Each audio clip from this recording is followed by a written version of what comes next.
Hi, I'm Kristen Hodgden, IVF mom, proud women's health advocate, and co-founder of Rescripted. And I'm Dr. Jenna Khan, a board-certified OBGYN, fertility specialist, and mom of two. And from first period to last period, we're diving into the women's health topics that matter most, from periods and fertility to pregnancy and menopause. Through expert interviews and candid conversations, we're empowering women to take charge of their health by expanding the discussion beyond what's typically covered in the doctor's office.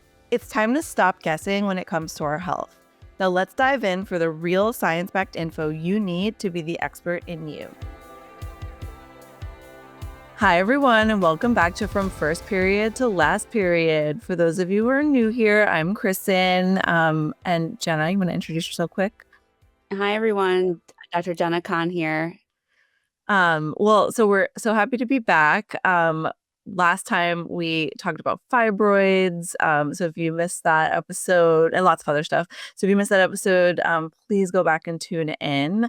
But lots on our mind today when it comes to women's health. I don't know if you saw, Jenna, but the Center for Intimacy Justice recently released a report analyzing data from 159 groups across 180 plus countries.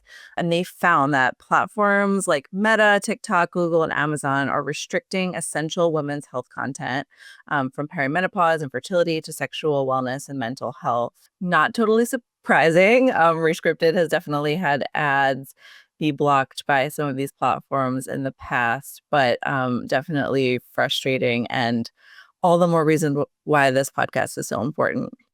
Exactly. Just makes me proud to be a part of this, changing the world one episode at a time. Absolutely. Because, one of the examples they used was like erectile dysfunction ads are fine, but then an ad will get rejected for saying vagina. And we always say at Rescripted, there's no such thing as TMI, and we say vagina all the time. Love it. So if you're new here, welcome. We say vagina all the time.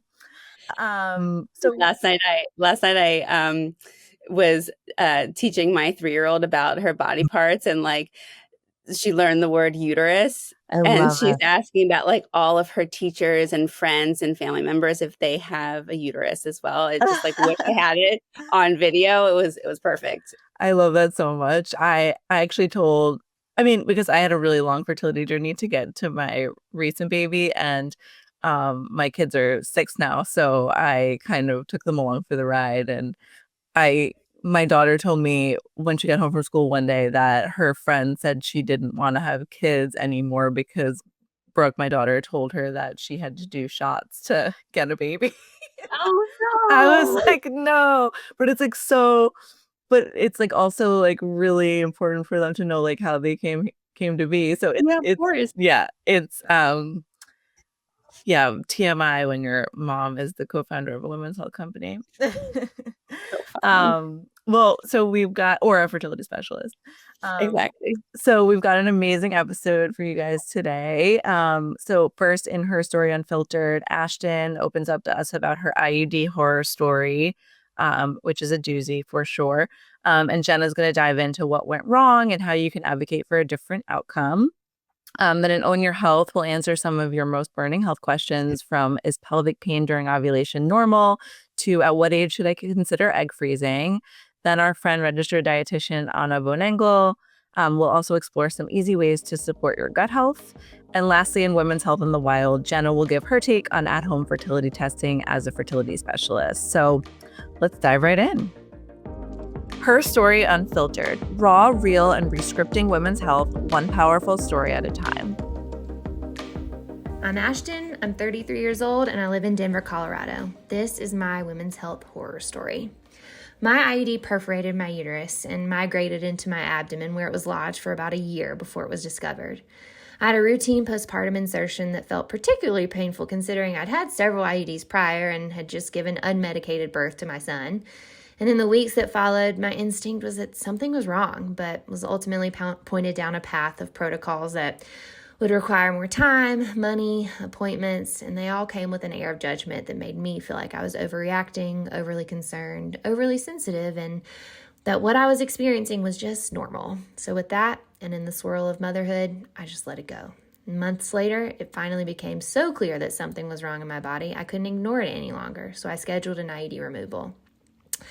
I warned the practitioner that I thought something was wrong and that it probably wasn't there, but she ignored my concerns and insisted that she'd be able to locate it and remove it, all the while making slurs about the neighborhood I lived in, telling me how badly I needed a pedicure, causing me pain, making me increasingly uncomfortable. But when she finally relented and admitted that she wasn't able to locate the IUD, instead of walking me down the hall to do a quick ultrasound, I had to make another appointment that was weeks later, and then I had to make another x-ray appointment, which confirmed the IUD was indeed in my abdomen.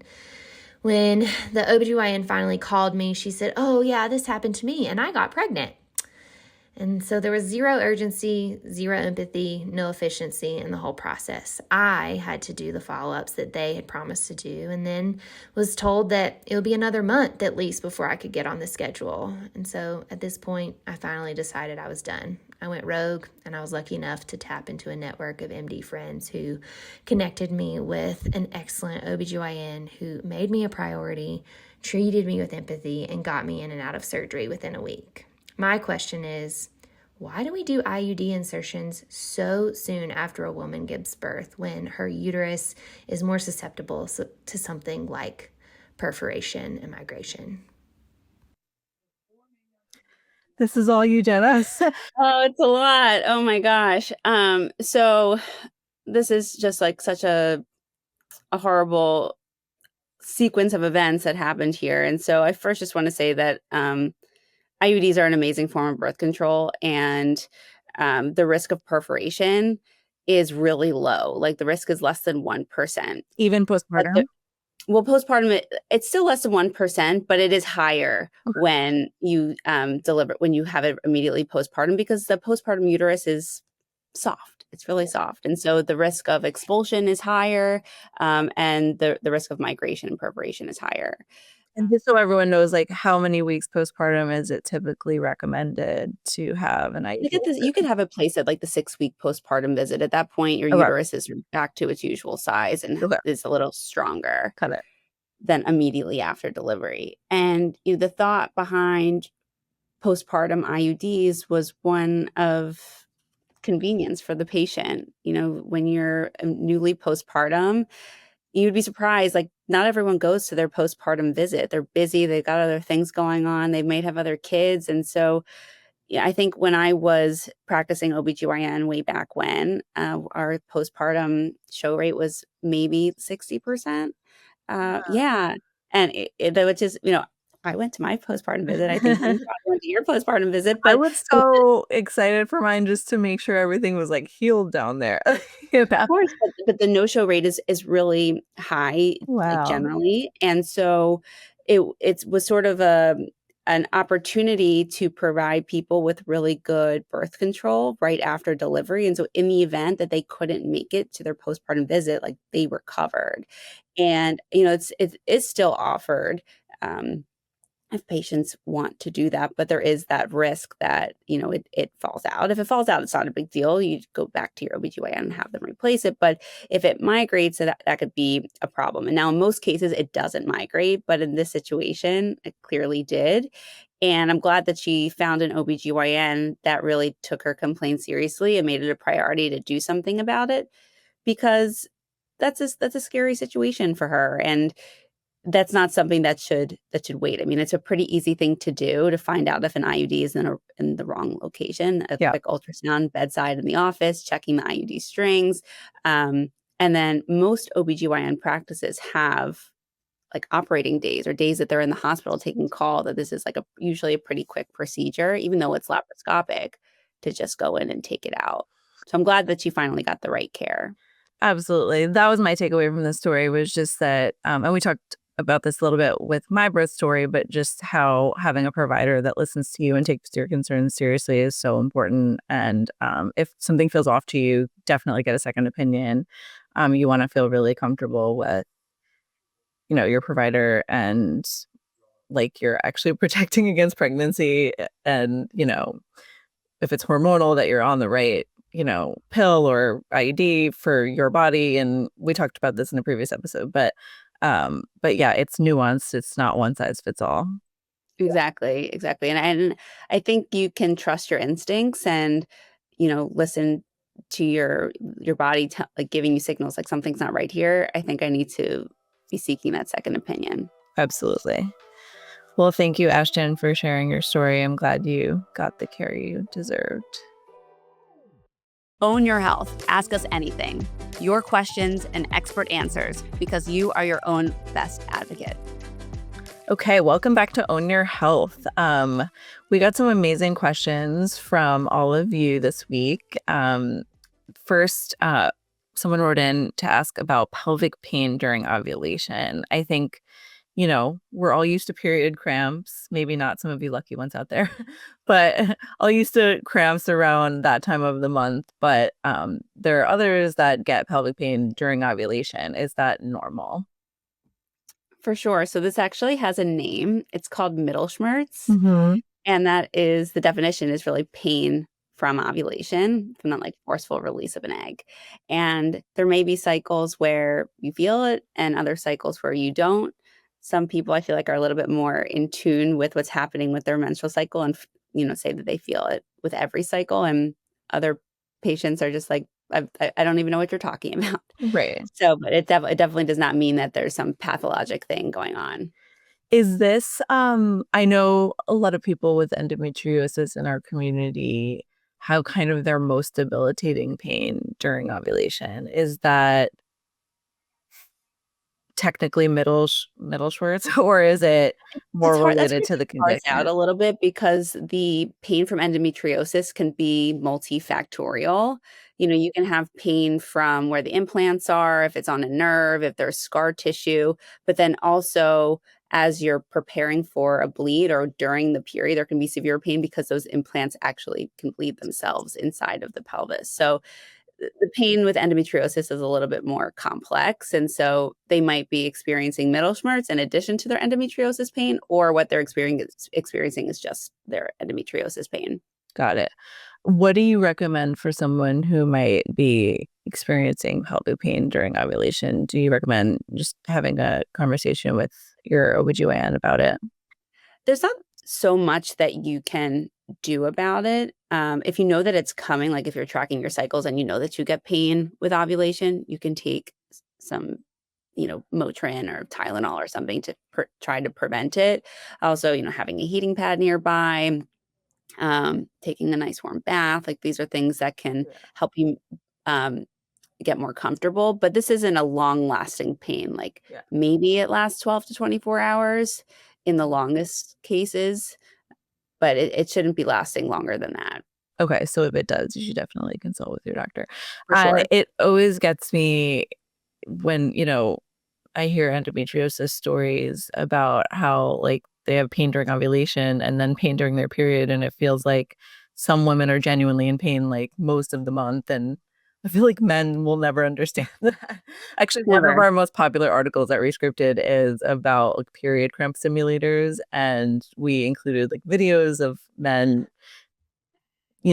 experiencing period cramp simulators, and, like, they could not take it. I think I've seen them. That's amazing. And those, and like when you strap the watermelon onto the guy's abdomen to make them feel like they're pregnant, it's like they just don't. I should have done that this I time around. know. So I love this next question, because I love when people are proactive about their future fertility, even if they're not ready to have kids yet. So at what age should I consider egg freezing if I'm not ready to have children yet? I love this question too. So I think the sweet spot is in the early 30s, ideally before age 35. And it's really a balance for obtaining the best results when you're younger. Like the younger you do the egg freezing, you'll get more eggs that are better quality, but also balancing that with the chance that you'll actually need them. Like the younger that you freeze these eggs, the less likely you are to need them. Meaning like if you're 23, 24, 25, Right. it's less likely that you're actually going to need these eggs versus if you were to freeze them in your early 30s and you want multiple children, there's just a higher chance that you're going to actually come back to use these eggs, and Yeah. uh, it'll be worth the expense. The only caveat I have to this is if you if you have an underlying condition like endometriosis, that can be a progressive condition and really impact your ovarian reserve over time. Mhm. Those are patients where egg freezing at a younger age can be helpful. Oh, that's really good to know. What about PCOS? In patients with PCOS, they actually have a lot of eggs, and so um, the reserve is usually pretty robust, even in the later 30s. The quality of the eggs still declines, but the number that they have is still pretty good. And so I still think in that population, the early 30s is a good time to do it because I guess there's a higher chance that they'll need some fertility treatment, Mhm. but they'll still get a lot of eggs that are of very good quality. Yeah. Um, what would you say to someone who like might be hesitant to freeze their eggs? Just because I feel like I have spoken to so many women who have thought about it and then they keep pushing it off because they think it's going to be this like really crazy daunting process. And there's no, denying that IVF is a tough process, but it can be really empowering too when you take your fertility into your own hands. For sure. I mean, the first step in anything is showing up. Just go see a fertility specialist and have the conversation. There's nothing wrong with just getting the information because if you don't know about the process, you don't really know what questions to ask, and you might just be letting TikTok inform your decision on whether or not this is the right thing for you. And um, really, the process of egg freezing is a 2-week process. You're stimulating or using these injectable medications for an average of 11 days. You have an egg retrieval, which you're asleep for, but there's no tubes in your mouth. There's no incisions on your belly. It just feels like a really nice nap. You take the day off from work, and then you can go about your day or your week after that. The process is really a personalized process, meaning how many cycles you do, how many eggs you freeze is really based on the number of available eggs that you have and how many kids that you potentially want. And so I understand that there is some anxiety about potentially getting some bad news about low ovarian reserve, but that is a great reason to be freezing your eggs because if you have a low reserve, and you need to um, do fertility treatment in the future, like at least you'll have some really good quality eggs as plan B, Yeah, if you end up needing them. love it. So next, our friend Anna is she's a registered dietitian. You can find her at My Fertility Nutritionist on Instagram. But we asked her, what are some easy ways to support my gut health? And this is what she said. Gut health, believe it or not, begins not in your GI tract, but in your nervous system. So if you can calm your nervous system to get into rest and digest, that is going to stimulate better digestion with fewer GI issues like bloating, constipation, or gas. So the first simple change to improve gut health is to take 3 slow, deep belly breaths before each meal. And on that note of slowing down, another simple yet powerful step to improve gut health is to chew thoroughly. Listen, chewing breaks down the size of your food and it mixes it with the digestive enzymes in your saliva. So you want to chew until you get to the consistency of something like applesauce, then swallow. So after you've taken your 3 deep breaths, you're chewing thoroughly, your next step is to get plenty of fiber from plants. That means from fruits, vegetables, nuts, seeds, etc. Fiber moves things along through your digestive tract and feeds the colonies of beneficial microorganisms found all throughout your digestive system. So speaking of microorganisms, the research around taking probiotics is still emerging. While we do know a diverse microbiome is essential for gut health, most of us can achieve this goal with probiotic-rich foods. Think fermented dairy like yogurt or kefir, or what's called lacto-fermented vegetables like sauerkraut or kimchi. There's a ton of grocery stores and farmers markets that are now selling a variety of lacto-fermented vegetables like carrots, beets, and even green beans. So what I recommend, rather than taking probiotic supplements, is to go for a dose of probiotic-rich foods, if you can do it, 2 to 3 times per day. I love this so much because I just feel like we're all getting supplements pushed in our faces all the time, like probiotic this and that. And like just taking deep breaths and chewing your food and eating yogurt and kimchi. Like it's just, I always say like we have to go back to the bottom of the pyramid, like eating It good should be food. much simpler. Right, like eating good food, getting good sleep, and drinking water. Like, For sure. I feel like the wellness industry has become so overly complicated, and in some ways it's good, and in some ways it's like really overwhelming. So, For sure. And it's like we're the worried well population here, we are constantly trying to feel our best, and these ads for the prebiotic and the probiotic and all these other things are like really great marketing, and so everyone feels like they need to do all these things. And I think I see in my practice the same thing with choline and adding okay. choline into prenatal vitamins. Like, yes, this is like a very important nutritional component in pregnancy, but you get it from your diet. You get it from eggs and animal proteins. And like, I don't know when someone decided to start marketing this and saying you need to have it in your prenatal vitamin. Like, you should Right. get it from your diet. No, it's actually really easy to forget that you get these new, like the supplement industry is so good at marketing that like you sometimes forget that you actually get like selenium in Brazil nuts versus like taking it as an additional capsule each day. Well, thank you, Anna. That was awesome. Women's Health in the Wild, must reads, must sees, and must tries for your wellness journey. For Women's Health in the Wild today, we're going to tackle at-home fertility trackers, and really just wanted to get your take, Jenna, on the different fertility trackers. Obviously, they're not all created equal. We've talked about this in the past, but like there's like the Aura Ring and there's, ovulation devices that help you track your cycle. Like, what is your kind of like overarching opinion on all of that? And like, what would you tell your patients? For sure. So I'm just going to break this down into like a couple different types of fertility tests. I'll put it in quotes Mhm. out there. So my initial statement here, if you take away anything, is there is no such thing as a fertility test. Like none of these tests are going to tell you if you can get pregnant or not. Yeah.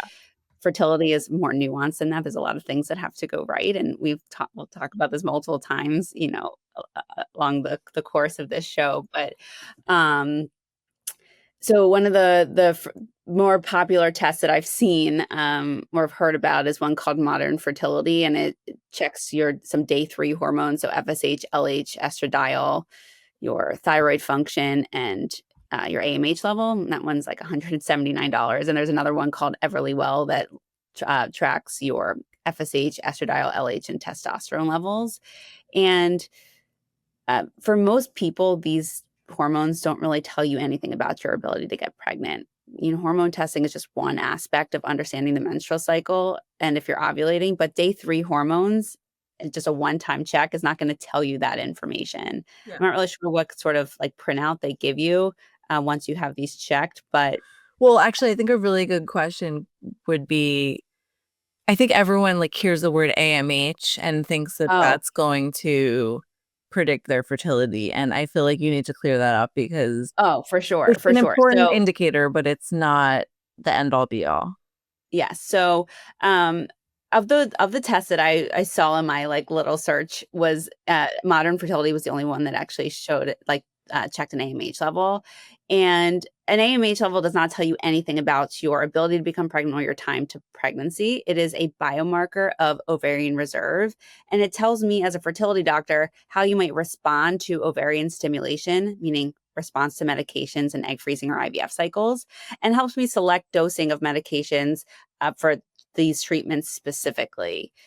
A normal AMH is above 1.1, but a patient with an AMH of zero point 0.5 might get pregnant faster than someone with an AMH of 5.5 if they're having regular cycles.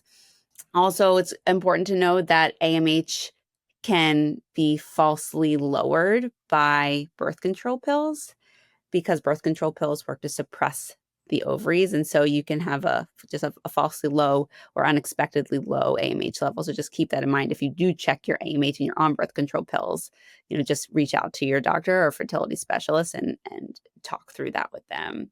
So what is AMH helpful for from your point of view, like when you do it at your office? So everyone in my office gets an AMH level because they are a population that potentially is, or someone who might have fertility treatment. And that's important for me to know from the get-go. If they need IVF or if they need some sort of ovarian stimulation, how aggressive do I need to be? And then also, when they're in my office, they're in a prime place to talk about fertility preservation. And if their AMH is low, then that is a good opportunity to start talking about that, because AMH just doesn't go up with time, it goes down with time. Yeah. In the current American College of OBGYN guidelines, it says that AMH should not be part of routine testing in the OBGYN office because it's not a fertility test. And on one hand, like, I agree with that, but on the other hand, in patients who are potentially considering doing fertility preservation, egg freezing, an AMH level can actually be really helpful. Yeah. But specifically for that indication, not like, oh, you're fine, like you won't have trouble getting pregnant, or you are going to have trouble getting pregnant. It doesn't tell you that. No, that's such an important distinction to make, because I think some people can take these tests and while it's like knowledge is power, it can kind of make you panic. Like, you're 26 and you got a low AMH. That doesn't necessarily mean you're not going to be able to get pregnant naturally. But if you're at a fertility clinic and you're already having a consultation and you want to, your doctor wants to see like how you might respond to IVF meds, then it's helpful. Yeah, I mean, I see plenty of patients who've had an AMH checked through like at-home test or through their OBGYN, and it came back low, and they came to see me to talk about it. And I love those consults because, one, I think that the conversation ends up with them leaving hopeful. Yeah. But also it gives us the opportunity to really talk about fertility preservation. Not that they're necessarily going to need those eggs that they freeze, but in the event that their AMH continues to drop, their reserve continues to drop, and they have early onset menopause, they've already done the work to preserve their fertility. Yeah. No, that's really great insight. There are some other like at-home fertility tests that, like, I think you initially mentioned that these like trackers. Mm-hmm. So there are ovulation trackers like Mira that tests different hormones, and then there's the Aura Ring. If you have irregular cycles, like, don't even waste your time with these, because you're just going to be really, really frustrated, especially if you attest to that. especially if you have PCOS and you can have really high like baseline levels of LH. You might see positive tests all the time, but those are false positives. They don't necessarily represent a true ovulation, and therefore they're not helpful. I will say that the Aura Ring measures your basal body temperature, and it is scarily accurate. Yeah. And when I did ovulate, like the one time in my life that I actually ovulated, it was, and I got my period exactly 14 days later. I was like amazed. Yeah. So things like just tracking your cycles, using like doing basal body temperatures, where you don't really have to do the work, where you're just like wearing the Aura Ring and it can track your temperature. These are simple things that you can do. You can even track your periods in the iPhone Health app. Oh, and cool. just understanding your cycle length, meaning like from the first day of your period to like the day before your next first day. Mm-hmm. If you take your whole cycle length, like let's say you have 28-day cycles, you subtract 14, your ovulation is like day 14, like 2 weeks. So 28 minus 14 is 14. And so you want to be having sex like in an interval sort of surrounding that day. Yep.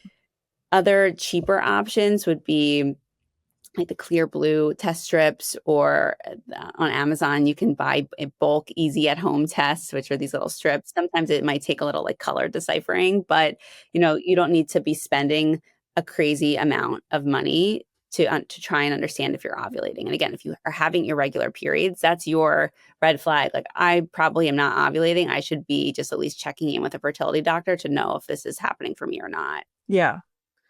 And go ahead. Oh, I was just going to say, I feel like more and more people, just because of like the villainization of birth control are kind of turning to the fertility awareness method as birth control. Like, I was just curious, like, what your thoughts on that were.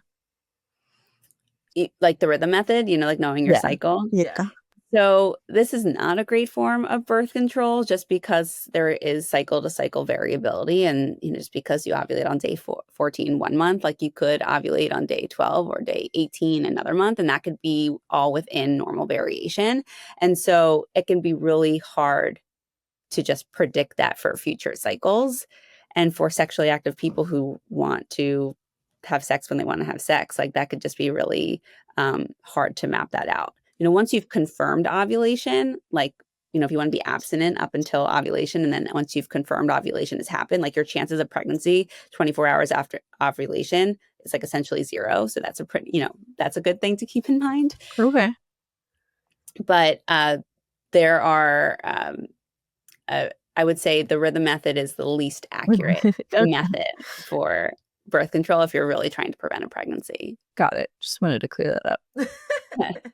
And then one thing I also want to mention as far as like at-home fertility tests, male fertility never like gets us a minute in the spotlight. And there are some really good at-home semen analysis kits. 2 brands that I know of and like are the Fellow kit and Yo Home Fertility Test. Awesome. Legacy is also fantastic. Legacy? Yeah. Okay, good to know. I'll keep that one in mind too. So that's can be a quick test for partners. 40% of couples that I see have some male factor component, and it's really important to not forget that. We as women sort of harbor this burden of it's our job to get pregnant and carry this pregnancy, but really it can be either partner that's contributing to the issue. And they don't have an excuse anymore because they don't even have to leave the couch. Exactly. Fair. Yes. Yeah. They literally just have to mail it in. I love it. Well, thanks so much, Jenna. That was an awesome kind of 101 on fertility trackers, and I think it'll help a lot of people.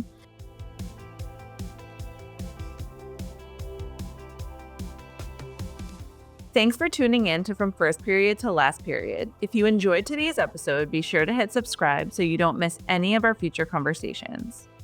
And don't forget to share this with your friends, because when it comes to women's health, we all deserve to be informed, empowered, and supported. Still have questions? Email community@rescripted.com for a chance to have yours answered on a future episode. For more science-backed women's health content that meets you exactly where you are, head to rescripted.com or follow us on social @HelloRescripted. We'll see you next time with more real stories and expert advice.